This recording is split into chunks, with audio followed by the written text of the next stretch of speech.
간밤 글로벌 증시의 주요 이슈 그리고 오늘 오전장 한국 우리 시장에 미쳤던 주요 영향 요인들 짚어보면서 왜 시장 대응 전략 살펴보는 신승용의 애프터 눈 시간입니다. 두 가지 이벤트가 있었습니다. 그 한 가지는요, 미국에서 오늘 새벽 발표되었던 애플 컴퓨터사의 실적 부분이었고요. 두 번째는 오늘 오전 중에 있었던 중국에서의 PMI 지표. 이 두 가지가 결국 지금 시장 내에 어떤 영향 주고 있다라고 좀 봐야 될 것 같습니다. 일단 시장의 상황, IT주 좀 비슷한 상황이었는데요. 애플 컴퓨터 회사의 실적 예상에 어느 정도 좀 부합하는, 오히려 예상을 조금은 좀 넘어서는 그런 실적 발표를 했었습니다. 하지만 전년 동기 대비해서 그리고 전분기 대비해서 지속적인 실적의 하향 부분, 역시 시장은 오늘 우리 시장 냉혹하다라고 말씀을 드릴 수 있을 것 같습니다. IT주들의 전반적인 약세 그대로 나타나고 있다. 좀 보셔야 될 것 같고요. 반면에 중국에서 들려왔던 소식 그렇게 긍정적이진 않았습니다. 하지만 기대감 여전하게 나타나면서 경기 민감주들의 반등 부분 어제에 이어서 오늘도 계속되고 있다라는 점, 조금 좀 상반된 분위기 지금 시장 내에 나타나고 있다라고 보셔야 될 것 같습니다. 그렇다면 그러한 실적들과 관련된 이런 부분들 과연 어떤 상황이 벌어지길래, 그리고 어떤 투자 심리가 지금 시장 내에서 진행이 되길래 이러한 양반, 서로 상반되는 현상들이 나타나고 있을까 한번 챙겨봐야 될 것 같습니다. 문제는 낮아져버린 눈높이가 아닌가라는 그런 생각 좀 많이 듭니다. 어닝 쇼크와 어닝 서프라이즈, 그 차이점 과연 무엇일까?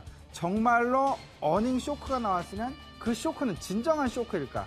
아니면 어닝 서프라이즈가 나왔으면 과연 그 서프라이즈는 진정한 서프라이즈일까 하는 그 군데서의 한 의문점 갖게 하는 그런 대목이 아닐까 싶습니다. 왜냐하면요, 기준점이 이미 많이 낮아져 있기 때문에 서프라이즈가 나왔다 하더라도 과연 그 서프라이즈가 진정한 서프라이즈인가 하는 그런 의문 갖게 하고 있다라는 그런 생각 말씀드려 보겠습니다.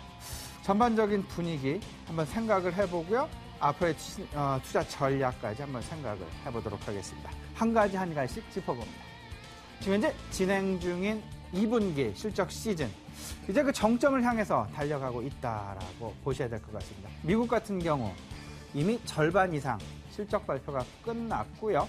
대기업, 대표 기업들은 이미 발표들 은행하고 IT 대부분 발표가 끝났다라고 보셔야 될 것 같습니다. 우리나라 국내 주요 기업들도 이미 절반 이상 거의 진행이 됐다라고 봐도 무리는 없을 듯합니다. 문제는요, 실적에 따른 주가 변동, 사실 매우 지금 현재 제한적으로 나타나고 있다라고 여겨집니다. 그 가장 큰 이유, 가장 큰 배경은요, 아무래도 미국으로부터 나타나는 어떤 출구 전략에 대한 우려감, 그리고 실질적으로 나타나고 있지 않는 중국에서의 그 경기 부양 기대감 부분, 이 부분이 현실로 아직 연결되고 있지 않기 때문에 다소간 실적에 따른 주가 변동, 앞으로의 방향성, 3분기 이후, 4분기 이후에 대한 전망조차도 지금 현재 매우 불확실한 그런 상황이 결국은 지금 현재 주가 변동이 제한적으로 나타나는 부분에 대한 가장 큰 배경이다라고 좀 생각이 됩니다. 이런 부분들 결국은 좀 생각을 좀 해봐야 될 것 같은데요. 조금 더 심각하게 생각을 해보면요, 낮아져버린 눈높이, 실적 전망치 계속되는 하향 추세 이어져 왔었습니다. 예를 들어서요, 애플사의 실적 전망 상당히 낮아져 있었던 것이 사실이었죠. 하지만 그를 조금 넘어서는 실적 발표로 인해서 오늘 아침 애플사의 시간외 주가 진행, 주가 거래 부분 한 3%, 4% 정도 상승해서 움직이는 그런 부분들 나타났죠. 하지만 우리 시장 조금은 좀 불안한 그런 상황, IT 주식들의 전반적인 하락 추세 계속되고 있다라고 좀 보셔야 될 것 같습니다.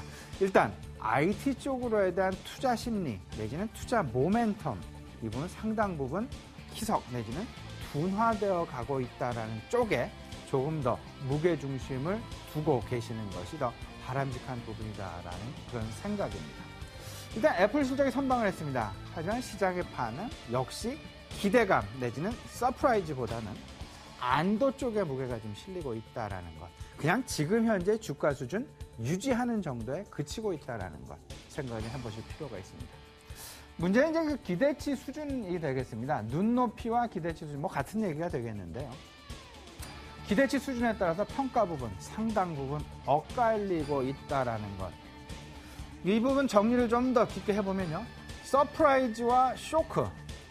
서프라이즈는 이미 기대치가 많이 낮아져 있기 때문에 여기서 정말로 진정한 서프라이즈가 나오려면 과거 작년치 대비 전 분기 대비 엄청나게 증가하는 그런 모습, 그리고 3분기, 4분기 이후의 전망도 매우 밝은 그런 상황이 나와야만 서프라이즈에 진정한 의미를 부여할 수 있다는 그런 생각이고요. 반면에 쇼크 같은 경우 오히려 이미 낮아진 눈높이입니다. 근데 여기서 더 안 좋은 실적을 발표한다. 이 부분은 주가에 상당 부분 나쁘게 영향을 미칠 가능성 매우 높다라는 것. 사실 좀 생각을 해보자면요. 서프라이즈는 주가 상승에 다소간 뭐 단기적인 상승 내지는 뭐 그 제한적인 상승을 유도할 뿐 그렇게 큰 영향을 미칠 것 같지는 않고요. 오히려 쇼크를 좀 조심해야 되겠다. 지난 1분기와 마찬가지로 이번 역시 실적 쇼크에 좀 주의를 할 필요가 있다라고 정리를 할 수 있을 것 같습니다. 다음 이제 지금 현재 투자 심리 얘기를 좀 해보죠. 섣부른 기대. 지금 현재 중국 경기를 놓고 시장 내 섣부른 기대. 뭐 섣부른 기대라고 제 개인적인 표현입니다만 경기 민감주들 사실 최근 들어서 좀 상승폭 많이 나타나고 있습니다. 오늘 역시 상승한 호남석, 롯데케미칼이랄지 뭐 화학주들 조금 좀 상승하는 그런 모습들 계속 나타나고 있는데요. 상품 가격 반등에 대한 조금 좀 확대 해석이 아닌가라는 그런 생각 좀 많이 들어봅니다. 중국의 PMI 지표, 사실 경기 민감주에 대한 변곡점이 분명히 될 것이라는 것. 어쩌면 오늘의 중국의 PMI 지표 47을 기록을 했죠. 시장 기대치도 못 미쳤고 어찌 보면 지금 현재 최저점 지금 기록하고 있다라는 것. 이런 부분들 과연 지금 현재 나타나고 있는 그리고 조금은 좀 지속되고 있는 경기 민감주들에 대한 반등, 조금 좀 물을 끼얹을 가능성이 분명히 존재하고 있다라는 것, 조심스러운 접근이 분명히 필요하다라는 것 다시 한번 강조드리고 싶습니다. 일단 중립관점 유지하고 싶습니다. 단기 매매에 집중하시는 전략 조금은 더 유해 보인다 말씀드려봅니다. 전반적인 자세한 얘기요. 한국투자증권 아임원스타의 김영철 팀장 스튜디오에 모셨습니다. 자세히 알아보도록 하겠습니다. 잠시 뵙겠습니다.